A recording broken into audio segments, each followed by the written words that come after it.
인사 나누시겠습니다. 오늘 하루 수고 많으셨습니다. 말씀과 기도가 힘되시길 바랍니다. 네, 어느덧 갈라디아서 편지의 최종 결론에 왔습니다. 바울은 이 편지 말미에 다시 한번 지금 갈라디아 교회 내에 문제를 일으키고 있는 거짓 교사들의 그 실체를 한번 폭로하고 있는 걸 보게 됩니다. 그러면서 바울은 그 자신과 그들을 대조시킵니다. 내가 더 낫다라는 게 아니라 이쪽으로 와야 되지 않겠니? 이런 마음일 것입니다. 그런 가운데 그는 신앙의 본질을 다시 한번 되짚어줍니다. 우리 소위 무엇이 중요한디 할 때 진짜 중요한 게 뭔지를 다시 한번 상기시켜 주는 것이죠. 중요한 것은 새로 지으심을 받은 심령의 변화와 그에 합당한 삶이라는 겁니다. 좀 고상한 용어로 being과 doing이 함께 해야 한다라는 것이죠. 그런데도 불구하고 너희는 왜 이렇게 엉뚱한 방향이 진리인 것처럼 다른 박질을 하느냐 이렇게 얘기하는 것입니다. 그러면서 다시 한번 상기 차원에서 11절처럼 이야기합니다. 11절 말씀 같이 한번 읽어보겠습니다. 내 손으로 너희에게 이렇게 큰 글자를 쓴 것을 보라. 보라라는 것은 주의를 상기시키는 거죠. 그러면서 뭘 보라고 말합니까? 큰 글자로 썼다라는 겁니다. 여기서의 큰 글자는 그만큼 중요한 뜻, 강조의 의미를 담고 있는 것입니다. 그런데 여기서 특별히 내 손으로 너희에게 쓴 것이라는 말을 일부러 하고 있는 바울을 보게 됩니다. 이것은 당시에 성경이 기록된 가정의 배경을 좀 이해할 필요가 있습니다. 보통 바울은 눈이 안 좋아서 그런지 몰라도 전문 필경사를 통해 대피를 했다고 합니다. 우리 영화 바울을 봤을 때에 누가가 편지를 써주는 부분이 있었던 것처럼 편지 말미에 그래서 이거 대피한 뒤에 편지 말미에는 친필로 인사를 전하는 습관이 바울에게 있었습니다. 그래서 데살로니가후서 3장 17절에 보면 바울이 이렇게 말합니다. 우리 화면을 보시고 같이 한번 읽어볼까요? 함께 읽겠습니다. 시작. 나 바울은 친필로 문안하노니 이는 편지마다 표시로서 이렇게 쓰노라. 친필 이꼬로 뭐라고요? 바로 편지에 표시하는 겁니다. 뭘 표시하는 걸까요? 이거 지금 내가 말하는 거다. 왜 이런 얘기가 나왔을까요? 당시에 바울이라는 이름으로 쓴 편지가 여러 가지가 있었다는 거죠. 가짜 명의로 된 바울의 편지라고 하면서 돌아다니는 것들이 많았을 텐데 바울은 그 자신만의 방식으로 친필로 자신이 이 편지를 썼다. 내가 이 편지의 저자다. 내가 기록자다. 내가 한 말이다. 라는 사인을 남겼던 것입니다. 그래서 세 번역에도 이렇게 되어 있습니다. 나 바울이 친필로 문안합니다. 이것이 모든 편지에 서명하는 표요. 내가 편지를 쓰는 방식입니다. 그래서 바로 바울이 이러한 방식으로 편지를 남겼던 것을 우리가 이 번역에서 또 이해해 보게 됩니다. 이렇게 마지막을 마무리하면서 다시 바울은 자신이 남긴 편집을 상기시켜주는 큰 글자와 함께 그 중요성을 그 다음 다루진 내용의 중요성을 이어가고 있습니다. 그러면서 거짓 교사들, 유대주의자들의 실체를 드러내는데 12절 13절에 그들의 모습이 폭로되고 있는 걸 보게 됩니다. 보통은 인사 말미에 인사만 하고 마칩니다. 그런데 갈라디아서만큼은 그 시작이 그러하였듯 보통의 서신이 은혜와 평강이 있길 바랍니다 하면서 교회에 대한 감사가 나오고 참 너희가 참 아름답다, 잘하고 있다, 격려가 보통 시작인데 그러지 않았죠. 저주가 먼저 쏟아졌죠. 그와 같은 방식으로 마침도 보통은 너희가 은혜가 평강이길 원한다라고 마무리하는데 바울은 마지막 말미에도 재차 언급합니다. 그만큼 절절한 마음이 담겨 있는 것이죠. 12절 13절에 유대주의자들 거짓 교사들의 실체는 어떻게 드러나고 있습니까? 우리 같이 한번 읽어볼까요? 무릇 육체의 모양을 내려하는 자들이 억지로 너희에게 할례를 받게 함은 그들이 그리스도의 십자가로 말미암아 박해를 면하려 함뿐이라 할례를 받은 그들이라도 스스로 율법은 지키지 아니하고 너희에게 할례를 받게 하려 하는 것은 그들이 너희의 육체로 자랑하려 함이라. 시작을 이렇게 말합니다. 육체의 모양을 내려하는 자들. 할례를 비하해서 말합니다. 단순히 그들은 겉모양만 신경 쓰고 있다. 겉치장만 신경 쓰고 있다. 라고 말을 하면서 그들이 그렇게 된 이유를 말하는 것이죠. 우선 이 본문을 이야기해서 우리가 유대주의자들이 한번 대부분 읽겠습니다. 유대주의자들 속에서 우리가 있을 때에 우리가 유대주의자들이 되어서 이방인 출신들의 그리스도인들을 바라볼 때 어떤 시선이 될까요? 이걸 조금 더 이해하기 위해서 현대판으로 조금 가져오면 이런 분위기일 것입니다. 어떤 한 청년부 공동체가 있습니다. 어디 공동체가 하나 뭔가 앞서서 일하는 사람들이 있죠. 사역자와 조금 더 같이 타임투게를 하고 좀 더 가까이 일하면서 나름의 일들을 기획해가는 일꾼들이 있습니다. 그런데 어느 날 갑자기 새 가족이 왔습니다. 예배도 잘 찬양합니다. 성경 공부도 열심히 합니다. 그러면서 어느 날 사역자의 눈에 들어와서 그 열심을 인정받고 어느새 중심부에 들어옵니다. 그런데 텃세를 부리게 되는 거죠, 임직원들이. 못마땅한 거에. 왜요? 이런 마음이 드는 겁니다. 왜 저렇게 자꾸 나대지? 이 말이 뭐죠? 너가 우리 그룹에 들어와서 그 다음 단계를 밟아야 되는데 너는 뭔데 바로 다이렉트로 가는 거야? 그런 심보. 이게 바로 유대주의자들의 마음이었던 것입니다. 왜죠? 기본적으로 유대주의자들, 유대인들은 이방인들을 어떻게 이해했습니까? 하나님부터 멀리 있었다고 생각했습니다. 그들은 하나님과 가까웠다라고 생각을 했던 거죠. 그만큼 멀리 있던 그들이 갑자기 다이렉트로 하나님께로 가는 걸 보면 못마땅한 거죠. 너희가 먼저 우리가 돼야 돼. 이런 생각이 기본적으로 깔려 있었던 겁니다. 그런 의미에서 유대주의자들의 입장에선 너희가 예수님을 믿는다고 하지만 유대인이 되지 않으면 온전할 수 없어. 이런 프레임으로 그들을 바라봤던 겁니다. 그러나 사실은 더 본의의 본심은 또 다른 것이 있었습니다. 오늘 바울이 말한 것처럼 박해를 면하려 하는 것과 면하려 하는 것과 자랑하려는 마음이 있었습니다. 먼저 면하려 했다라는 말의 의미는 뭘까요? 여기에 박해가 나오고 있는데 당시에 기독교는 변두리에 있었다고 보면 됩니다. 그래도 유대교는 로마 시대 안에서 인정받은 종교였습니다. 그런데 갑자기 기독교가 예수님의 복음을 전합니다. 십자가를 전합니다. 그것이 구원의 길이라고 말합니다. 정통 유대인들에게는 거리낌이었을 뿐만 아니라 헬라인에게도 멸시당하는 거였습니다. 그런 상황에서 너희가 할 일이라도 행하지 않으면, 다시 말하면 유대교인 것처럼 보이지도 않는다면 얼마나 힘들겠니? 라는 감언이설로 그들을 설득했던 것이죠. 사실은 이것은 그만큼 그들이 예수님만으로 충분하다는 확신의 부재였을 것입니다. 예수님의 십자가의 사역을 온전히 신뢰하지 못한 결과였던 것이죠. 그래서 갈라디아서 내내 말하는 건 뭡니까? 예수님 플러스 nothing. 예수님께 뭔가 더 더할 것이 없다. 우리가 의롭게 되어지고 하나님의 자녀 되어지고 이스라엘 온전한 하나님의 아브라함의 자손이 되어져 약속되신 그 유업을 이어받는 데 있어서 다른 게 필요 없다. 이게 지금 내내 복음이 말하는 거 아닙니까? 그런데 유대주의자들, 예수님 믿고 할례까지 행해야 된다고 주장하는 자들 입장에서는 그렇게 주장했던 것이 사실은 할례를 행해야 된다는 것도 있지만 이면에는 예수님만으로 부족하다는 생각이 깔려 있다는 겁니다. 여기서 우리 중요한 거 한 가지를 알게 됩니다. 복음과 진리에 대한 확신의 부재만큼 변화무쌍한 시대 속에 수많은 타협은 만들어지는 겁니다. 내가 복음에 대한 신뢰가 온전하지 못하면 그만큼 그 시대에 맞게, 그 사상에 맞게 변질되어진 결과가 나오게 되어 있습니다. 그러니 갈라디아 교회 속에서 일어났던 예수님 플러스 알파는 오늘도 일어나고 있는 것이죠. 이들의 본심 중에 하나였던 박해를 면하려 한 이면 속에는 사실은 그 현실적으로 박해를 면하려고자 한 것도 있지만 그 본심 안에는 예수님만으로는 충분하다는 사실에 대한 확신의 부재였던 것이죠. 더 나아가 두 번째로 인기를 얻고자 했다는 것은 뭘까요? 그것은 그만큼 그들이 나름 예수님을 믿는다고 하지만 할례까지 행해야 된다는 그 말을 했던 이면 속엔 유대인됨에 대한 우월감이 있었던 겁니다.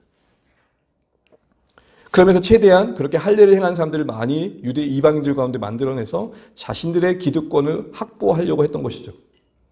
그걸 자랑하려고 했던 겁니다. 한마디로 세를 자랑하고 규모를 자랑하는 차원에서 열심히 그들을 끌어들였다는 겁니다. 봐라, 우리가 이 정도나 된다.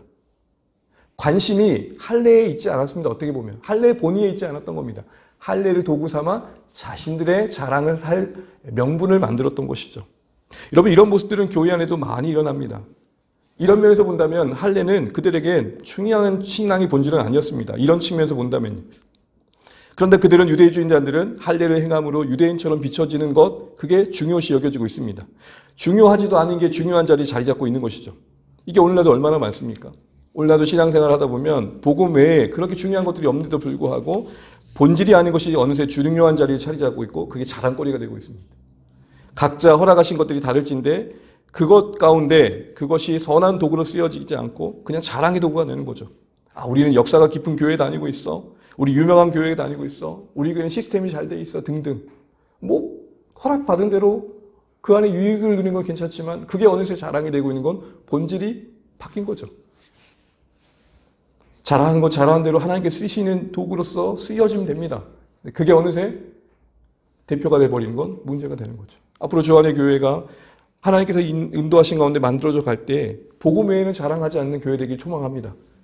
하나님께서 허락하신 은혜가 있어서 풍성한 것도 있을 겁니다. 근데 그게 어느새 본질을 자리해서 그게 교회가 되면 안 된다는 거죠. 우리 교회는 재정이 투명해. 우리 교회는 직분을 세울 때 돈을 안 받아.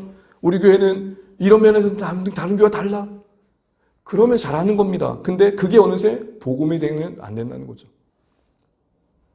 이러한 맥락에서 유대주의자들은 이방인들을 억지로라도 할례를 행했던 것입니다. 그런데 여러분 이 억지로라는 말을 들어보십시오. 우리 12절에 억지로라는 말을 좀 주목해 보십시오. 억지로라는 말은 바꿔 말하면 위협을 강했다는 겁니다. 그렇게 하지 않으면 안 된다는 상황으로 코너로 몰아갔다는 것이죠. 할례를 행하지 않으면 아브라함 자손 될 수 없다. 그러니까 온전한 하나님 사람 될 수 없으니까 할례 행해야 돼. 사실은 팩트와도 무관한 복음 아닌 것들을 가지고 복음이 아닌 것들로 그들을 몰아갔던 거죠. 사실은 복음에 말하는 바는 뭡니까? 원래부터 아브라함 자손은 믿음으로 말미암은 방식으로 부르실 계획이었고 그게 복음입니다. 그런데 지금 이들은 하나님이 말한 것과 다른 것을 가지고 이방인 출신들의 그리스도인들을 협박했던 것이죠. 오늘도 복음의 본질이 아닌 비본질이 사람의 가르침들이 어떤 교회의 갈래가 앞서 말씀드린 것처럼 본질이 되어서 그것이 억지로 강요되는 경우가 참 많습니다. 우리가 가만히 들어보면 맞는 말 같은데 좀 이상하다는 말들이 많다는 거죠. 충성을 다해야 하나님께 사랑받고 자녀들이 잘 된다. 제대로 헌신하지 않으면 하나님께도 복 주지 않아. 맞는 말 같지만 사실은 가만히 보십시오. 복음이 뭘 말합니까? 우리는 이미 하나님께 사랑받는 자임을 말합니다. 뭘 해야만 더 사랑받는 자가 아니라 이미 그 사랑 아래 있다고 말합니다. 또한 우리의 헌신은 그 사랑과 은혜가 감사하여 드려지는 결과여야 된다고 말합니다. 그것이 나를 증명하는 도구가 된다든지 복을 받는 수단이 되면 안 된다라고 말하는 것이죠. 그런데 어느새 우리의 겉면과 교훈 속에는 뭐가 뒤따르고 있습니까? 그래야 네가 잘 돼. 그래야 네가 복을 받아. 그게 신자다운 거야. 사랑하는 성도들, 우리가 이런 면에서 사실은 분별이 많이 필요하다는 생각을 갈라디아서 내내 보면서 해보게 되는 것입니다. 신앙이 어느새 자기 증명의 수단이 되어지고 복의 수단이 되어지는 것은 우리가 경계해야 될 모습입니다. 왜죠? 사실은 사는 날 동안 우리 평생에 영광스러운 하나님 나라를 위해 살 수 있는 기회가 주어진 게 그 자체가 복이지. 그걸로 내가 뭔가 얻어지게 되고 그걸로 내가 뭔가를 더 소유하게 된 것은 후차적인 것일 것입니다. 또한 바울은 오늘 본문에 이들을 언급하면서 중요한 거 한 가지를 말합니다. 앞서 말씀드린 것처럼 12절을 다시 보시게 되면 할례를 행하는 자들이라고 말하지 않고 육체의 모양을 내려하는 자들이라고 했습니다. 이 말의 의미가 뭐였습니까? 외적인 것에 집착한다는 겁니다. 우리 주변에 보면 그렇잖아요. 너는 왜 이렇게 외모에 신경을 많이 쓰냐? 좀 속 좀 갖고. 바로 그런 말을 지금 하고 있는 겁니다. 마치 할례 그 자체가 비하되어지고 있는 것이죠. 근데 여러분, 할례가 문제입니까? 아닙니다. 할례로 그것으로 자신을 말하려는 게 문제였던 거죠. 할례를 해가면서 그것이 상징하는 바인 하나님 백성으로서 율법은 정작 지키지 않고 또한 박해는 피하려고 그러고 오히려 그것을 인기의 수단으로 삼는 것 자체가 문제라는 것이죠. 우리도 오늘 할례를 행하는 건 아지만 뭔가 신앙의 스펙처럼 여겨진 것들이 얼마나 많습니까? 내가 이 가정을 다 수료했어. 내가 이렇게 열심히 뭔가를 하고 있어. 그걸로 말하려 한다는 것이죠. 여러분, 우리는 우리에게 주어진 은사와 상황 속에서 다양한 것들을 만들어가고 할 수 있을 것입니다. 그러나 적어도 그것이 우리를 말하는 전부가 되시면 안 됩니다. 그렇게 해서 변화된 여러분 안의 내면이 무엇인가? 그렇게 해서 달라진 여러분의 성품이 무엇인가? 이게 중요하다는 겁니다. 바울은 사실 할례 그 자체를 부정하기보다는 할례로 그 자신의 신앙을 전부라고 말하려는 그 발상을 지적했던 것입니다. 만일 사실 할례의 본 의대로 그 의식에 담긴 의미대로 할례를 행한 것과 함께 그 거룩한 의식 안에서 그 안에 담긴 의미대로 하나님의 백성됨을 기억하고 내가 그렇게 합당하게 살아야 되지 그런 거룩한 부담감으로 할례를 여겼다면 뭐가 문제겠습니까? 그런데 그런 건 전혀 없고 할례만 남은 겁니다. 그것이 신앙의 중심이고 본질이 아닌데도 말이죠. 말씀에 대한 거룩한 부담감은 외면한 채 그걸로 충분하다는 자기 착각, 갈라디아서 내내 말하는 것 중에 하나가 위선의 영성 아닙니까? 그걸로 됐다는 그런 된 줄로 여기는 그런 상태, 된 줄로 여기는 마음의 생각들, 그게 문제라는 것입니다. 다시 말하면 할례가 그들의 신앙의 껍데기였다는 것입니다. 본색을 감추는 껍데기에 불과했다는 것이죠. 오늘날도 사실은 수많은 껍데기, 피상적인 경건의 모양이 우리를 감싸고 포장할 때가 얼마나 많습니까? 우리 스스로를 속일 때가 얼마나 많습니까? 겉은 거룩한 열정인데 속으로는 나를 인정해줬으면 하는 마음일 때가 있지 않습니까? 겉은 겸손한 섬김인데 속은 누군가에게 영향을 주고 싶은 주도권을 잡고 싶은 마음 아닙니까?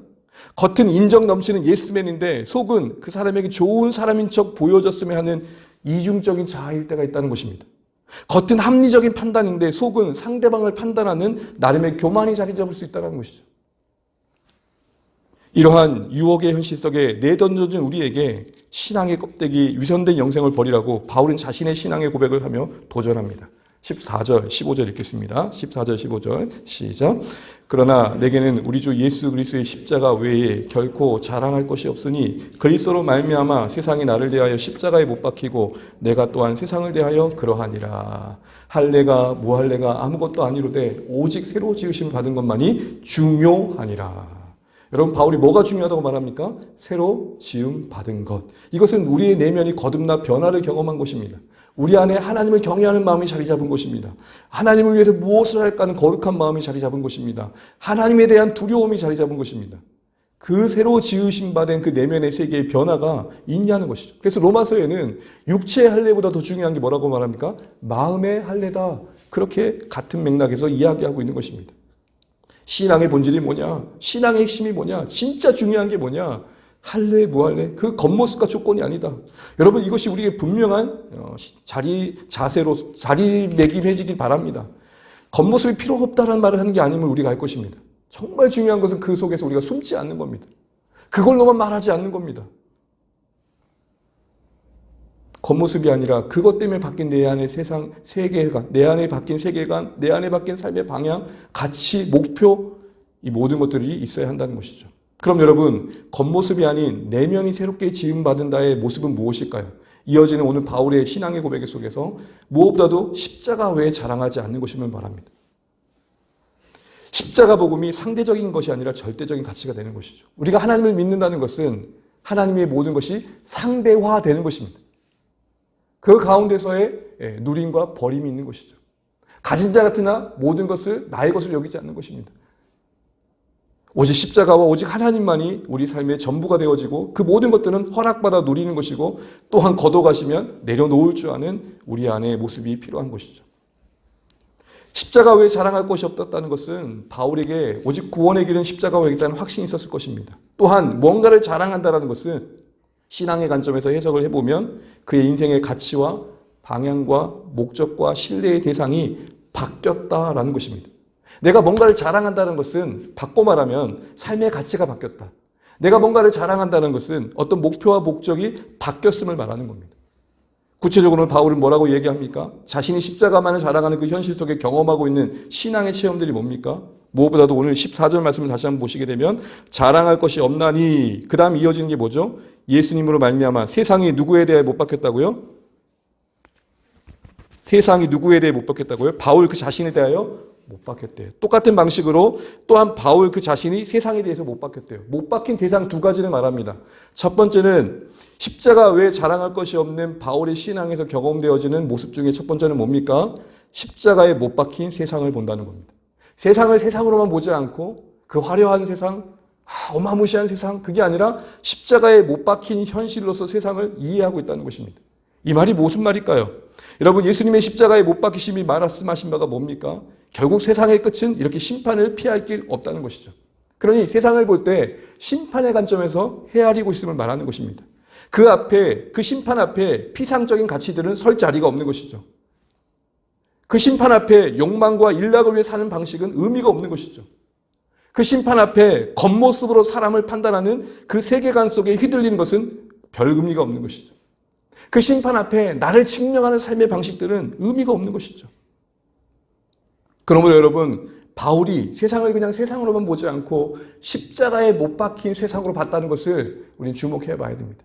우리가 십자가 우리 삶의 중심이 자리 잡고 있고 전부가 된다는 것은 세상을 세상으로만 보지 않고 십자가에 비춰본다는 것입니다. 우리 주님이 십자가에 못 박히듯 제 운명을 아는 것입니다. 세상의 끝이 무엇인지를 아는 겁니다. 아무리 어마무시해도 그 끝이 멸망임을 아는 것입니다. 그러기에 세상이 아무리 하려 해도 마음 두지 않는 것입니다. 그 세상의 원리에 휘둘리지 않는 겁니다. 여러분, 동료들과 또 일터에서 사람들과 믿지 않는 분들과 얘기하다 보면 여러분 그런 거 느낄 때가 있지 않습니까? 참 말이 안 통한다. 이게 뭔가 이해를 못하네. 아무리 설명해도. 그 세계관과 그 삶 속의 원리 속에서는 도저히 이해될 수 없는 것이죠. 왜요? 우리는 그 세상을 세상으로만 보지 않고 십자가에 못 박힌 운명을 가지고 있는 세상으로서 이해하고 있기 때문에 그렇습니다. 이 세상이 영원할 거라 생각 추호도 하지 않죠. 그러니 이 세상이 우리의 소망 되지 않는 것입니다. 두 번째로 바울은 어떤 못 박힘을 이야기하고 있습니까? 이제는 바울이 볼 때 세상이 십자가에 못 박혔다는 것과 함께 14절 말씀 마지막 끝절에 보시게 되면 똑같이 세상이 볼 때 누가 못 박혔다고 말합니까? 바울 그 자신이 못 박혔다는 거죠. 십자가 외에 자랑할 것이 없는 바울이 첫 번째 고백했던 것은 십자가에 못 박힌 세상이었습니다. 두 번째 고백하는 건 뭡니까? 십자가에 못 박힌 바울을 말합니다. 누가 볼 때요? 세상이 볼 때. 여러분 여기서 중요한 걸 보게 됩니다. 세상이 우리를 어떻게 보고 있냐는 거예요. 이 못 박힌 바울을 세상이 보고 있다는 것은 이전의 바울은 없다는 것이죠. 십자가와 함께 결별된 이전의 과거를 말하는 것입니다. 이전에 성공을 충고하고 그 열심을 내어서 유대교 내에서 나만한 사람이 없지라는 그 성공을 이루고 했던 그 이전의 바울은 다 죽었다는 겁니다. 이제는 주님의 소유되어서 살아가고 있는 바울 외에는 없다는 것이죠. 여러분 우리 주변에 가까운 사람들이 우리를 볼 때 십자가에 못 박힌 나를 보고 있는지 돌아봐야 됩니다.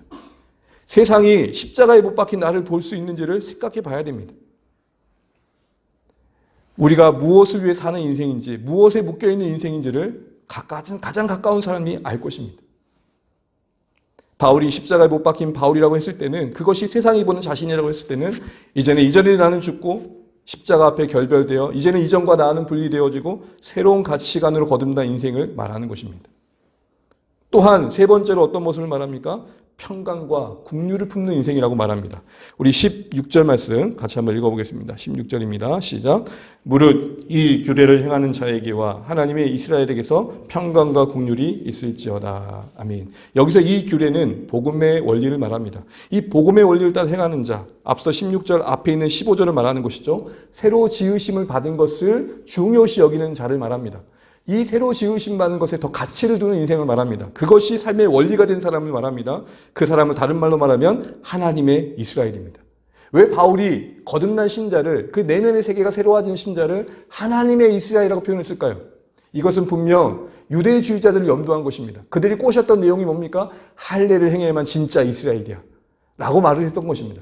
그런 그들에게 말합니다. 진짜 이스라엘은 혈통상 할례를 행함으로 증거되는 게 아니라, 그 혈통상의 유대인을 닮아가는 게 아니라, 진짜 이스라엘은 바로 이렇게 복음의 원리를 따라 거듭난 인생들이야. 오히려 다시 강조하기 위해 그 의견과 대조시켜서 말을 하고 있었던 것입니다. 그런데요, 이렇게 십자가의 외에는 자랑할 것이 없어서 하나님의 이스라엘로 부림받은 인생들 속에 뭐가 있다고 말합니까? 평강과 긍휼이 있다고 말합니다. 보통은 여러분 우리가 평강이 등장할 때 앞에 뭐가 오죠? 은혜가 옵니다. 은혜와 평강. 근데 뭔가 순서가 평강과 긍휼입니다. 이건 좀 더 한 걸음 더 나간 겁니다. 은혜로 말미암아 평강을 누리는 신자들은 그가 평강 안에 있는 자를 뭘로 증거하느냐? 긍휼로 보인다는 겁니다. 무슨 말입니까? 평강은 하나님과의 관계 속에서 회복된 관계를 말합니다. 죄인이었던 인생이 아무 공로 없이 그리스도의 십자가로 온전히 재씻음 받아 하나님과 관계를 제대로 되고 있는 그 평강 속에는 무엇이 있습니까? 자랑할 것이 없는, 그 무엇도 내세울 것은 감사가 있겠죠. 또한 이 은혜 밖에 있는 자들에 대한 애잔한 마음이 있는 것입니다. 그래서 여러분, 예수님께서 우시는 몇 가지의 장면이 나오는데 누가복음에서 예수님께서 예루살렘 성명을 말하면서 우셨다라는 말이 나옵니다. 모두가 한호하고 있는 그때에 예수님은 우셨다라고 말합니다. 그때 우시면서 하셨던 말씀이 뭡니까? 예루살렘이 평화에 관해서 알았더라면 참 좋았거리만 라고 말합니다.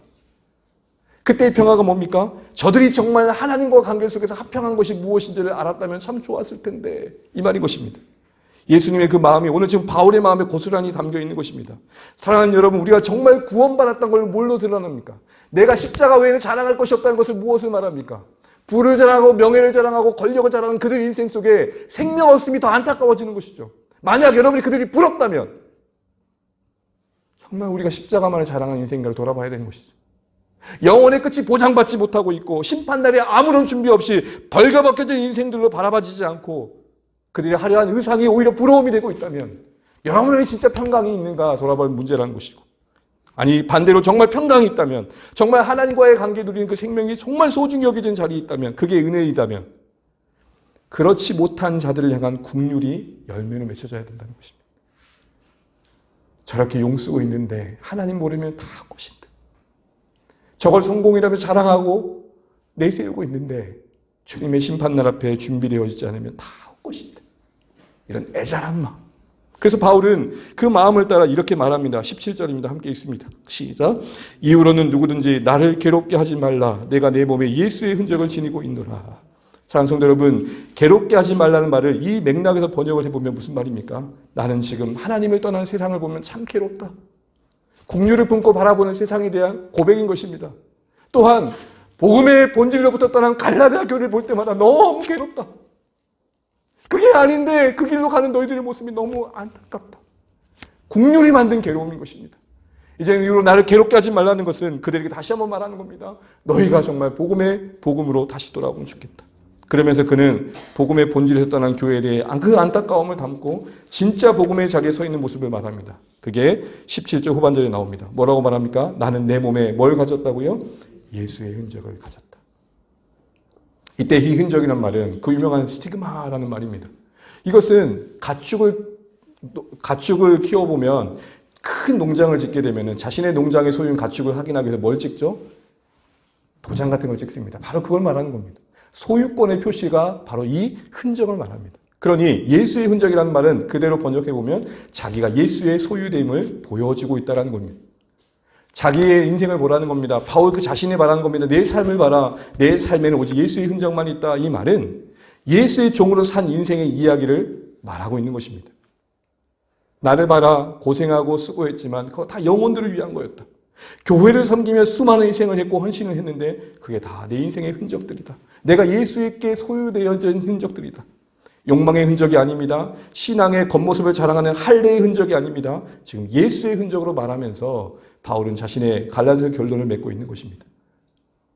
국률의 마음으로 하나님을 떠난 인생들, 국률의 마음으로 복음의 본질로부터 벗어난 사람들을 보면 참 괴로운데 이제는 더 이상 이 괴로움에서 내가 벗어나면 좋겠다.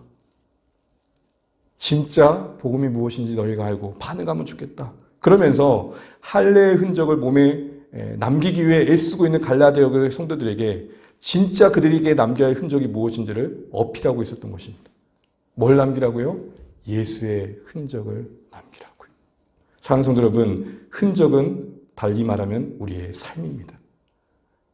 우리의 삶이 우리에게 흔적을 남깁니다. 여러분, 우리의 어떤 흔적으로 하나님 앞에 설 수 있을까요? 어떤 흔적이 하나님 앞에 기쁨이 될까요? 오늘 갈라디아 교회 성도들이 애쓰는 것처럼 외적인 그 겉모습에 몸에 할례 표식하려고 애쓰는 것, 그게 정말 하나님께 기쁨이 될까요? 아닐 것입니다. 바울이 말하는 것처럼 예수의 흔적을 남기는, 예수님의 삶을 따라가다가 남긴 내 삶의 마음의 아픔들, 때론 내 몸의 육신의 고단함들, 또 내 인생의 어떤 흔적들, 이 모든 것들이 다 예수의 흔적이 될 때 의미가 있다라는 것입니다. 이제 말씀을 맺으면서 오늘 바울은 이렇게 말합니다. 이 같은 은혜가 너희에게 있기를 바란다. 다시 말하면 갈라디아 교회 성도들에게 다시 한번 얘기하는 겁니다. 바로 이렇게 예수의 흔적으로 사는 은혜가 너희들에게 있기를 바란다. 그러면서 오늘 편지를 맺고 있습니다. 그럼 바울이 갈라디아 교회 성도들에게 매듭짓고 있는 이 흔적이라는 단어, 내내 할례의 흔적을 남기고 있는 애쓰던 애들에게 한마디로 일침을 가하는 겁니다. 할례의 흔적이 아니라 예수의 흔적이 진짜 신앙이다. 너희가 뭔가 본질을 다시 한번 되짚어보면 좋겠다. 이렇게 말하고 있는 것입니다. 사랑하는 성도 여러분, 이런 바울의 마지막 호소가 우리 삶을 돌아보게 합니다. 여러분, 우리는 어떤 흔적을 남기고 있는지, 어떤 흔적을 남기고자 하는지를 살피면 좋겠습니다. 세상의 흔적이 아니라 주님과 함께 동행했던 흔적, 주님 때문에 한 영을 향해 인내했던 흔적, 주님이 나를 사랑하셨기에 그 사랑이 너무 감사해 그 사랑 이해하지 못한 자를 향해 끝까지 붙들고 섬겼던 흔적들, 그런 흔적들 많이 남는 우리의 생애가 되시기를 주의 이름으로 축복합니다.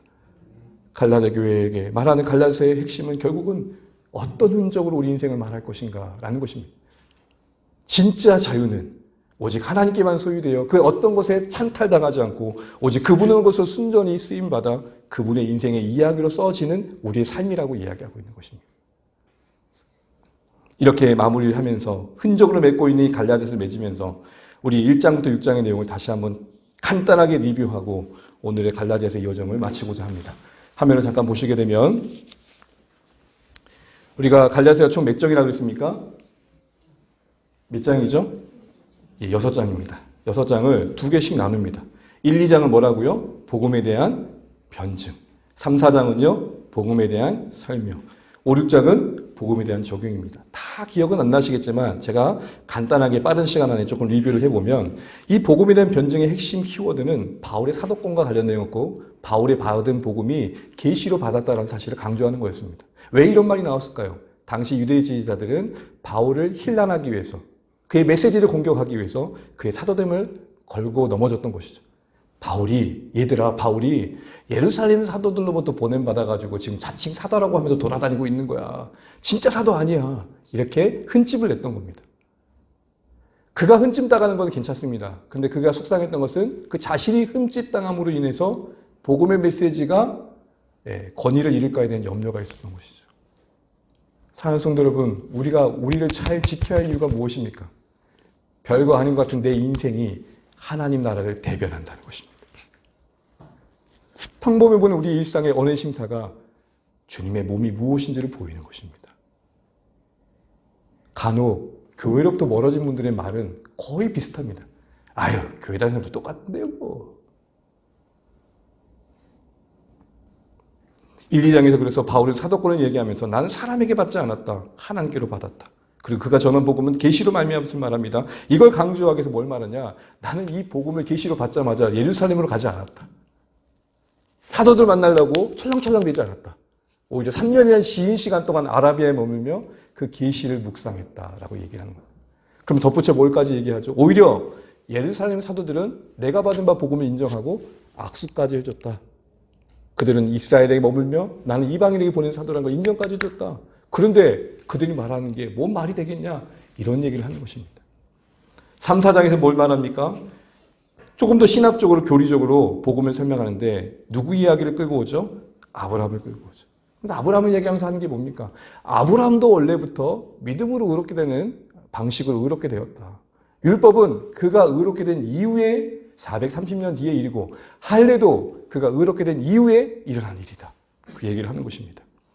그러면서 율법은 어떤 기능을 한다는 겁니까? 복음이 실체로 드러나기까지 잠시 이스라엘 백성들을 하나님의 백성답게 살 수 있는 붙들어져 잠깐의 초등교사요, 후견인이요, 천직이었을 뿐이다. 이제는 본체가 드러났으니 이제 복음을 봐라 이렇게 얘기하는 것입니다. 그러면서 마지막에 어떤 비유를 듭니까? 사라와 하갈의 비유를 들었죠. 기억나시죠, 여러분? 사라와 하갈 비유. 어떤 얘기입니까? 결국 우리는 사라로 대표되어지는 하나님의 그 약속과 능력으로 거듭난 인생들이다. 그래서 자유케 된 사람들이다. 이쪽 라인에 있다 우리는. 왜 자꾸 근데 저쪽으로 가려고 그러냐. 그 결과가 뭔지 너희가 알지 않냐. 이렇게 얘기하는 것이죠. 그러면서 마지막으로 5, 6장에는 이제는 그러면 그 은혜의 복음 위에 서 있는 삶은 뭐냐라고 할 때 성령의 이야기를 꺼내면서 성령의 보조에 맞추면서 그 성령의 열매를 맺는 사랑의 삶을 사는 거다라고 사랑의 삶으로 결론을 맺고 있습니다. 그리고 그것이 바울의 인생 속에서는 예수의 흔적으로 고백되고 있는 것입니다. 그래서 여러분, 저는 갈라디아 교회 성도들에게 하고 싶은 바울의 말을 이렇게 빨간 글씨로 한번 정리해보겠습니다. 맨 오른쪽 아래 한번 읽어볼까요? 시작. 교회여, 할례의 흔적이 아니라 예수의 흔적으로 말하자. 잘 안 보이죠? 네. 교회여, 할례의 흔적이 아니라 뭘 말하자? 예수의 흔적으로 말하자. 그래서 여러분, 갈라디아 써올 때마다 흔적을 떠올리십시오. 우리가 뭘 남겨야 된다? 예수의 흔적을 남겨야 된다. 이걸 기억하면서 갈라디아서 말씀을 맺도록 하겠습니다.